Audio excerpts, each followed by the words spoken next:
Est-ce que je continue? Est-ce que j'en suis capable? Est-ce que je vais y arriver? Parfois dans la vie, on a des objectifs tellement grands qu'ils paraissent inatteignables. Alors on les regarde, on y rêve et on se dit qu'on n'y arrivera jamais. Que ces objectifs sont bien trop grands pour nous. On hésite, on veut se lancer, mais on n'ose pas. C'est le premier pas qui est le plus dur. Il faut faire ce premier pas, poser la première pierre, rendre ce projet vivant. Sinon, cet objectif deviendra juste un vieux rêve oublié. Puis un jour, on décide de se lancer, de faire ce premier pas. On décide enfin d'oser affronter notre objectif et arriver à la première difficulté, on prend peur. On s'inquiète de la faisabilité de notre objectif et on fuit.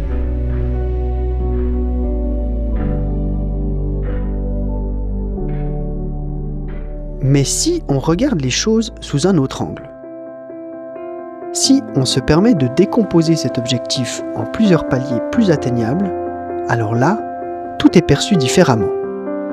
Plutôt que de voir un objectif irréalisable, on va se concentrer sur chaque petit palier.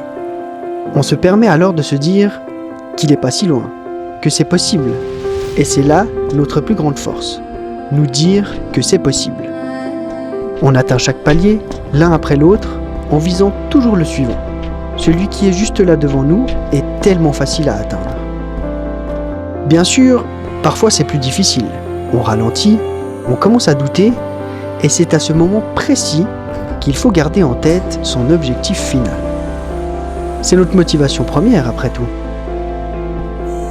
Alors, tant bien que mal, on continue jusqu'à arriver à un point de non-retour, où lorsqu'on regarde en arrière, on se dit qu'on en a déjà trop fait pour abandonner. On devient satisfait et fier de nous, on gagne en volonté et en puissance. En continuant comme ça, palier après palier, le passé nous aide, il est notre force, il nous nourrit. Le passé, c'est qu'une succession d'objectifs déjà accomplis après tout. On a aussi tendance à se mentir un petit peu à soi-même parfois. Pour nous simplifier la tâche, on se dit que l'objectif est atteint. Et on prend le temps de l'observer depuis ici sans plus rien faire. Mais si on le regarde trop longtemps, qu'on se satisfait de cette vue, alors on va créer de la frustration. Cette frustration, c'est pas un mal. Au contraire, elle peut nous nourrir elle aussi. Il faut la saisir, la transformer en force, se remettre en route et ne rien lâcher.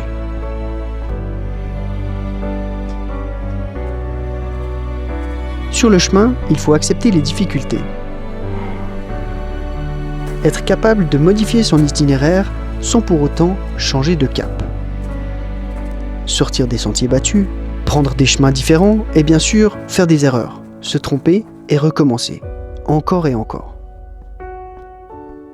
Puis un jour, en se donnant les moyens, palier après palier, on arrive, on y est, on touche enfin à notre objectif final. On peut en profiter. On peut se permettre de regarder fièrement notre passé et le chemin parcouru. Avec les objectifs, ce qui est magnifique et déroutant à la fois, c'est qu'ils nous rendent un peu capricieux. On a tendance à les modifier au fil du temps, à en créer des nouveaux, des plus grands, des encore plus inatteignables, et ils nous poussent à ne jamais nous arrêter. On se retrouve alors avec l'impression d'être revenu au point de départ, avec la sensation que la fin n'est que le commencement, comme un sentiment de déjà-vu. On se retrouve à nouveau devant ce choix fatidique, celui qui nous fait si peur, celui qui est toujours accompagné de doutes. Est-ce que je continue? Est-ce que j'en suis capable? Est-ce que je vais y arriver? Bien sûr que je vais y arriver, je le vois, il est juste là. Le prochain palier.